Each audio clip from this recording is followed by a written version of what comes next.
रविंदर, बहुत सी चीज़ें हैं। देखिए, मैं थोड़ा सा पीछे लेकर के जाता हूँ। अभी चल ठीक है, टैरिफ तो हम बहुत सिर्फ एक सिंप्लीफाई तरीके से कह दें कि भाई जितना टैरिफ जो है हम लगाते हैं हम उतना ही लगाएंगे, अमेरिका टैरिफ बढ़ा देगा, हमारी चीज़ें जो है और तमाम चीज़ें जिसमें फार्मास्यूटिकल से लेकर के और जो इक्विपमेंट्स और तमाम चीज़ें, एल्युमिनियम वाली जो बात आ गई।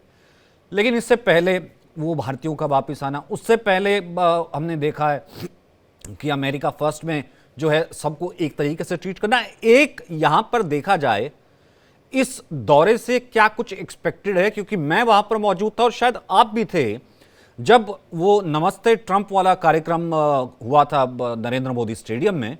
मैं उस वक्त मौजूद था और उस वक्त जो केमिस्ट्री और जो बॉडी लैंग्वेज थी ना, वो लगता ऐसे था, उसके लिए ट्रोल भी होते, और वो जो बॉडी लैंग्वेज थी, वो बॉडी लैंग्वेज इस बार भी जो है चीज देखने को रहेगी। इट्स नॉट लाइक कि सिर्फ अमेरिका फर्स्ट, उसमें भले भारत आए या कोई है, सबके लिए जो है हर चीज बराबर। Robinder, thank you so much Sachin, pleasure आपके साथ और आपके पैनल। यस, आप थे वो जो मोटेरा स्टेडियम में हुआ था नमस्ते ट्रंप, एंड आपने you also covered Indian prime ministers की visits to the United States, तो आपको काफी अच्छा you know I mean experience है, ऑफ कोर्स एनालिसिस है ना। बॉडी लैंग्वेज वैसे ही रहेगी।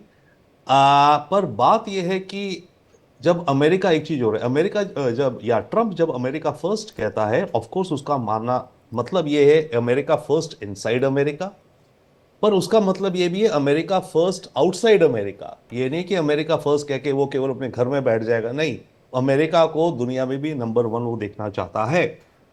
जहां तक रही बात इंडिया की, यस, प्राइम मिनिस्टर मोदी की पर्सनल केमिस्ट्री अच्छी है, वो ट्रम्प भी कह चुका है। बट अगर आपको याद हो, उसने रिसेंटली इलेक्शन के दौरान अपनी ये कहा था कि मोदी मतलब स्मार्ट आदमी है but is a tough negotiator, right. तो इन दोनों की केमिस्ट्री अच्छी रहेगी। और एक चीज और याद रखिए, ट्रम्प एक ऐसा इंसान है जो कि टफ नेगोशिएटर को रिस्पेक्ट करता है। इनफैक्ट अमेरिकन कल्चर में ओवरऑल ये है कि आप जितना जितना ज्यादा नेगोशिएट करो, I mean the better it is. दूसरे साइड को अपने को समझते हैं कि वो एक्सपेक्ट करते हैं कि आप नेगोशिएट करोगे स्ट्रांगली अपने इंटरेस्ट के लिए। तो ट्रम्प भी ये समझता है, तो हम नेगोशिएट करेंगे। बॉटम लाइन ये होगी, कुछ हमें एडजस्ट करना पड़ेगा, कुछ अमेरिका को एडजस्ट करना पड़ेगा, दैट इज वन। सेकेंडली, ये जो ट्रम्प फिलहाल कर रहा है ट्रेड को लेकर के, ये भारत कहें या किसी देश स्पेसिफिक नहीं है, इसकी अपनी, इनकी अपनी ओवरऑल पॉलिसी है। दुनिया भर में इनके चाहे अलाइज हो, ब्रिटेन हो, जापान हो, भी जापान का प्राइम मिनिस्टर कल परसों था, उसके साथ यही बात करी इन्होंने। कनाडा पे आप देख रहे हैं। तो ये इनका एक स्टैंडर्ड प्रोटोकॉल अप्रोच हो गया है कि हमें टैरिफ करना है। इसके दो तीन कारण है। अभी स्टील एल्यूमिनियम का अगर आप लें, इसमें ट्रंप को यह है दिखाना है, जिन बेल्ट्स में से ये जीता था, जिन स्टेट्स में जहां पे स्टील मिल्स हैं, जहां पे वर्कर्स हैं, उनको फायदा होगा। और इसका इलेक्शन प्रॉमिस था कि रस्ट बेल्ट जो कहलाती है कि मैं आप लोगों के लिए जॉब्स क्रिएट करूंगा। तो यस, स्टील मैन्युफैक्चरिंग में जॉब्स क्रिएट होंगी, इंडस्ट्री बढ़ेगी अमेरिका की, क्योंकि वो कंपीट कर पाएंगे। परंतु नुकसान जो होगा वो होगा ऑटोमोबाइल सेक्टर को, एविएशन सेक्टर को, जो कि स्टील और एल्यूमिनियम यूज करते हैं। तो जो मिल्स हैं बनाने वाली, उनको फायदा, उनके वर्कर्स को फायदा, पर नुकसान जो प्राइस ऊपर जा रही है उनको। ट्रंप ये सोच रहा है अपेरेंटली। एक पहलू ये भी है कि देखिए, अमेरिका में भी 2026 अगले साल में कांग्रेस की इलेक्शंस आने वाली हैं। तो ये दिखाने चाहते हैं कि हमने जो प्रॉमिस किया, हमने वो प्रॉमिस रखा। हमने ये कहा था कि हम स्टील इंडस्ट्री को बढ़ाएंगे, हमने बढ़ाया, यहां जॉब्स बढ़ गई, राइट। एंड ट्रंप ये भी कैलकुलेट कर रहे हैं कि इसका जो नेगेटिव इंपैक्ट आएगा, इससे जो इन्फ्लेशन आएगा, जैसे कारों की कीमत महंगी हो जाएगी, एविएशन कंस्ट्रक्शन महंगी हो जाएगी अमेरिका में, तो सोच रहे उस नेगेटिव इंपैक्ट को आने में अभी कुछ वक्त लगेगा, क्योंकि कंपनीज के पास इन्वेंटोरी होती है। एंड सेकेंडली, ये कैसे प्ले आउट होगा, और अगर महंगाई ज्यादा बढ़ी तो ट्रंप अपने देश में ये बोलेगा, देखो ये बाहर के लोग थे, ये जो बाहर की कंपनीज थी, ये डंपिंग करके हमसे फायदा उठा रहे थे, हम इनके साथ इनके साथ हम काउंटर कर रहे हैं। तो एक उस तरह से वो पॉलिटिकली मोबिलाइज करेगा कि ये जो फॉरेन कंपनीज थी यहाँ हैं, ये देखो हमें लूट रहे हैं, काइंड ऑफ थिंग, अनफेयर है हमारे साथ, वो बार बार ये कहता है। नहीं वो तो ठीक है, लेकिन क्या सिर्फ सिर्फ इतने भर से क्या ट्रेड प्रैक्टिसेस हो सकती है? आकाश, मैं इसमें आपको भी इन्वॉल्व करना चाहता हूँ, आप हाथ उठा रहे थे। क्या जो जो ये जो ट्रेड प्रैक्टिस, अब मैं इसको ट्रेड प्रैक्टिस ही कहूँगा, ठीक है, उनके अपने जो है, अपनी कॉन्स्टिट्यूंसी के अपने वादे हैं। अब स्टील मिल्स का जिक्र किया रविंदर ने, और तमाम और जगह जो है एल्युमिनियम, कॉपर, तमाम चीज़ें हैं। अब उसके साथ और जो इनकी जो है पॉलिसीज हो गई। लेकिन जहाँ 128 बिलियन डॉलर तक का ट्रेड आपका यूएस के साथ है, वो चाह रहा है कि भाई ऐसा कि चाइना कहीं ना रहे कि मेरा जो पार्टनर है वो अमेरिका भारत ही हो जाए। भारत तो पहले ही इस बजट में जो है निर्मला सीतारमन, भले वो लग्जरी कार्स हो, इलेक्ट्रिक कार्स हो, तमाम चीज़ें हों, उसमें जो है आयात शुल्क जो है वो पहले ही कम कर चुकी है, उसका भी फर्क पड़ेगा। ओवरऑल अगर देखा जाए कि भारत को भी सिर्फ उसी कॉन्स्टिट्यूएंसी के पैमाने में तोल सकते हैं ट्रंप, या फिर यहां से एक नए चैप्टर की क्या शुरुआत आप देखते हैं भारत की इकोनॉमी के लिहाज से भी, ट्रेड के लिहाज से भी और इंडो यूएस के लिहाज से? आकाश, सबसे पहले आपने पूछा भारत के हिसाब से, इंडो यूएस के हिसाब से, सबसे पहले मैं वहां की चर्चा करूंगा जिससे मेरा ज्यादा लेना देना नहीं है, वो है यूएस के हिसाब से। देखिए ट्रंप जो कर रहा है, एक चीज बता दूं आपको, that may be good politics but that is definitely bad economics. Bad economics not for Indo US, Indo US तो बहुत बाद में आता है, और हिंदुस्तान तो उनके हिसाब से, मेरे और आपके दिल में हिंदुस्तान है, हम हिंदुस्तानी है, उनके हिसाब से तो बहुत बाद में आएगा। सबसे पहले तो अमेरिका के लिए this would be purely bad economics. देखिए पिछले 3 साल से अमेरिका सबसे बड़ी इकोनॉमिक प्रॉब्लम जिसको फाइट कर रहा है वो क्या है? इन्फ्लेशन। पहले अमेरिका में इन्फ्लेशन नहीं होती थी, रशिया यूक्रेन वॉर के बाद हालात ये हो गए 9% तक इन्फ्लेशन हो गई थी। यूएस जो क्रूड था $127 पर बैरल हो गया था, और इस 9% इन्फ्लेशन का हुआ क्या था? उसके कारण रशिया यूक्रेन वॉर स्टार्ट होने के बाद 2 क्वार्टर्स लगातार 6 महीने तक यूएस की इकोनॉमी नेगेटिव जीडीपी ग्रोथ थी। अगले साल क्या किया दर्शकों को बता दूं, यूएस में एक कॉन्सेप्ट है डेट सीलिंग, कि यूएस एज इकोनॉमी कितना कर्जा ले सकता है। उस डेट सीलिंग को सस्पेंड करके, यानी अमेरिका जितना कर्जा उठा सकता है उससे ज्यादा कर्जा उठाया गया खर्चे चलाने के लिए। ये यूएस की हालत हो गई थी। 3 बार अब रेट ऑफ इंटरेस्ट कम कर चुके हैं, तब भी इकोनॉमी नहीं उठ रही है। यानी जो सबसे बड़ी प्रॉब्लम थी उनकी इन्फ्लेशन, जिसके लिए पूरी एड़ी चोटी का जोर लगा दिया यूएस ने, अब उसी इन्फ्लेशन को, एक देसी शब्द का इस्तेमाल करूंगा, जफ्फी डालने जा रहे हैं वो। सीधी सी बात है, सीधा सा लॉजिक है, $100 की कोई चीज आती है, उसके ऊपर मैं टैरिफ लगा दूं $6 का, तो क्या होगा? $106 की मिलेगी। अगर वो चीज उसी रेट पे यूएस में अपनी कंट्री में मिल रही होती तो जाहिर सी बात है कोई इंपोर्ट ना करता, जाहिर सी तो बात वो है। उस रेट पे वहां पे नहीं अवेलेबल, इसीलिए उसको इंपोर्ट किया जा रहा है। तो कहीं ना कहीं ये प्योरली बैड इकोनॉमिक्स जो है साबित होगी। अच्छा, एक चीज और सप्लीमेंट मैं इसमें करूं, जब वो ये कहता है कि वो हमारे पे लगा रहे हैं और उसके साथ कौन कॉसेट है, कौन है उनके जो इकोनॉमिक एडवाइजर थे, उनका नाम ठीक से नहीं, रविंद्र बता देंगे, ये वो ये क्यों कह रहा है कि वो जो लगा रहे हैं अपना टैरिफ लगाते हैं, आप भी बढ़ा दीजिए, आप लगा दीजिए, इंडिया पे बढ़ा दीजिए। वो साइकिल हमको देता है तो हम भी साइकिल के बदले साइकिल देते हैं, तो आप एक काम करो, जो अमेरिकन गुड्स होती है उसके ऊपर बढ़ा दीजिए, खूब बढ़ा दीजिए। वो सलाह भी ऐसी दी जा रही है। Thank you for asking this wonderful question. अब क्या है कॉमन लॉजिक, आम लॉजिक ये करेगा, उसने ये किया तो मैं भी ये करूंगा। हाँ। उसने मुझे ऐसा कहा तो मैं उसे कहूंगा, 2 बार कहूंगा, डबल कहूंगा। बट ग्लोबल इकोनॉमिक्स में, बिजनेस में जो है, रिटेलिएटरी टैरिफ्स नाम का कॉन्सेप्ट नहीं होता। ये बिजनेस है, बिजनेस में सूटेबिलिटी देखी जाती है, वायबिलिटी देखी जाती है। रिटेलिएटरी एक्शन कहाँ होता है? हाँ। जब कोई झगड़ा हो रहा होता है, कोई लड़ाई हो रही होती है। US China trade war Trump साहब के पहले टर्म में थी, तो रिटेलिएटरी टैरिफ जो है, अगर आप इकोनॉमिक्स को देखें, व्यापार को देखें, रिटेलिएटरी टैरिफ नहीं होते, सूटेबिलिटी के हिसाब से, रिक्वायरमेंट के हिसाब से, आपकी कंट्री की क्या रिक्वायरमेंट है, आपकी कंट्री को सूट क्या करता है, ये रिटेलिएटरी टैरिफ।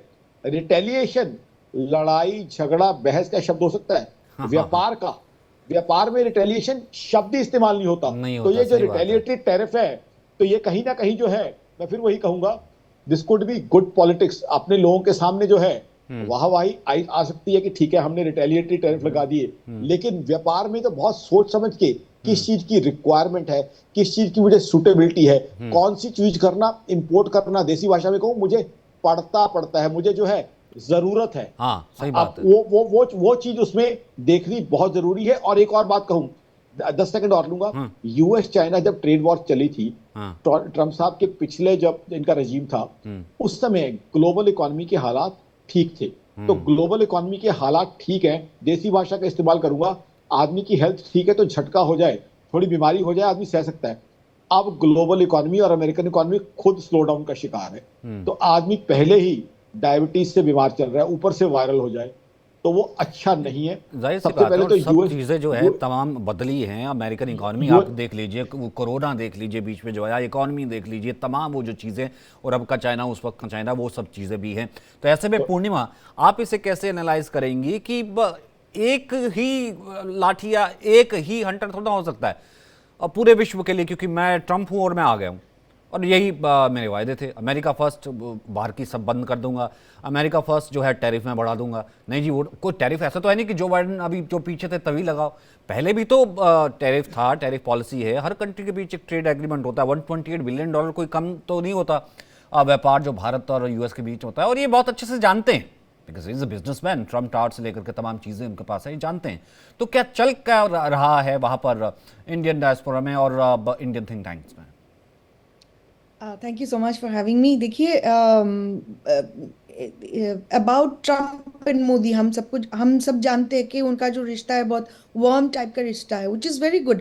लेकिन ग्लोबल पॉलिटिक्स और जियो पॉलिटिक्स में कभी दोस्त दुश्मन भी बन सकता है। बट अमेरिका फर्स्ट इनका प्रेसिडेंट ट्रम्प का प्रॉमिस था, and exactly what he said. Even campaign trail में हजारों बार वो बोल चुके हैं कि इंडिया को लेबल भी किया है, इंडिया को बोले कि एक्चुअली बिगेस्ट तारीफ अब्यूजर बोल के एक लेबल भी डाला हुआ है इंडिया के ऊपर।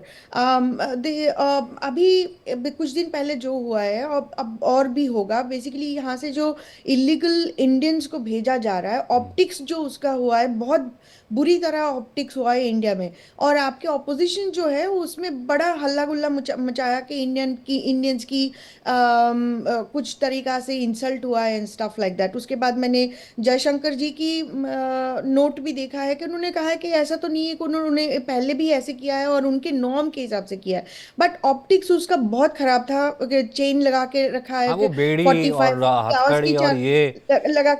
इसी तभी तभी तो यहाँ तक पहुंचा ना। अब बात तो टैरिफ की हो रही है, मैं उससे पहले वही वाली बात है ना, बेड़ी आई, हथकड़ी आई, वो आई, तो उन्होंने कहा कि मतलब आप किस तरीके से आपने सम्मान दिया था, कैसे आप तो सम्मान देते हैं। और सम्मान दूसरी तो तरफ देखो, हाँ, एक बात होती है सम्मान उनको देना जो लीगल तरीका से यहाँ पे आए। वही पे मैं जा रही हूँ। बेसिकली आप एक इंफॉर्मेशन आपने ग्लोबली दे दिया है कि जो जहाँ पे भी इलीगल है उनको रिस्पेक्ट आप कैसे करोगे। अभी इंडियन टीवी चैनल में मैं कॉन्स्टेंटली देख रही थी कि वहाँ पे एक एजेंडा बनाया जा रहा था कि इंडियन की इंसल्ट हुआ है, ऐसे कोई बात नहीं है। बट डिफिकल्टी ज़रूर हुआ है खाने में या के bathroom breaks and stuff like that. But हमें तो जनरली नहीं पता है कि कौन थे, उनका बैकग्राउंड क्या थे, किस तरीका किसे वो लोग जंप करके आए, और ऐसा तो नहीं है कि उनका रास्ता towards America was a red carpet में भरा हुआ था और सिर्फ जाने के समय में खराब था। लेकिन ऑप्टिक्स इसीलिए बनाया गया था और यहाँ पे ऐसे ही बनाया गया था कि मोदी को एटलीस्ट डिफेंस पोजीशन में डाला जाए। तो लेकिन यहाँ पे जब आएंगे, ऑब्वियसली H1 वीसा के बारे में बात करेंगे। यहाँ पे आपने देखा होगा जो कुछ दिन पहले जो डिस्कशन हुई थी यहाँ पे H1B के बारे में, इलॉन मास्क और ट्रम्प जरूर इसमें सहायता की है, लेकिन जो राइट विंगर है एक्चुअली ट्रम्प सपोर्टर्स जो है, बेस जो है, उनसे जो बात हमको सुनाई दिया, it was very demeaning for people like me. मैं खुद ही बोल रही थी कि यहाँ पे आना क्यों है भाई, आपको इंडिया में रहो, इंडिया में आपकी प्रोडक्ट बनाओ, आपकी सर्विसेज बनाओ, रोड्स बनाओ, कंपनीज बनाओ, क्योंकि इंडिया में काम तो हो रही है, लेकिन आप गांव गांव में जाओ, छोटे से जगह में जाओ, नॉर्थ ईस्ट में जगह, ऐसे काम नहीं हो रही है। तो आपको अगर इंडिया को अगर सच्ची में विश्व गुरु बनाना है तो वहां तक पहुंचना है। But to take you down to the road of trade, H1B की वीसा होगी, यहाँ पे टेक्नोलॉजिकली साउंड लोग यहाँ पे आएंगे। अभी AI समिट पेरिस में हुआ है, इंडिया की रोल वहाँ पे दिखाई दे रही है। ऑब्वियसली वो कोहोस्ट कर रहे थे। यहाँ पे जो चल रहा है, जो फाइट चल रहा है again on the AI platform, it will become very important. अब इंडिया पीछे तो नहीं रह सकता ना। तो वो कोई इंडियन दो से और तो बैठे ना, सुंदर लोग पिचाई से लेकर के तमाम वो चीज़ें, फर्क तो फिर आम हाँ इंडियन तो को भी पड़ता है ना रविंदर। वो जो टेक्नोलॉजी हाँ वाइज उनकी मेडिकल फील्ड में अगर आप उनके डॉक्टर्स देख लीजिए, IT पूरा देख लीजिए, फिर चीज़ें जो है ठीक है, एक चीज़ का एक इम्पैक्ट होता है, कम्युनिटी इम्पैक्ट भी होता है। मैं नहीं कह रहा कि आप क्रिमिनल्स को नहीं भेज सकते, फलाना नहीं कर सकते, ये नहीं, ठीक है, एक उसका वो तस्वीर गई, पर चीज़ें फ़र्क तो डालती है ना कि आप इंडिया में ही रहिए, फिर आने की क्या ज़रूरत है, फलाना ही कीजिए और ये वो। कैन दे रियली अफोर्ड, मैं ये कह रहा हूँ कितना आसान है रविंदर? यस, इमेजेस गई हैं, उसमें कुछ गलतियां भी हुई हैं कह सकते हैं, बट वो तो कहते हैं, देखिए उनके लॉ के हिसाब से जब डिपोर्टेशन होता है मिलिट्री एयरक्राफ्ट तो में तो हथकड़ी हथकड़ी लगाते पहना हैं। के हाँ हथकड़ी पहना के बिठाया जाता है, वो उनका स्टैंडर्ड ऑपरेटिंग प्रोसीजर है। हाँ। अब उसमें जो ट्रीटमेंट होती है, अगर लगे कि इनह्यूमन है, इनह्यूमेन है, वो सारे प्रश्न हैं।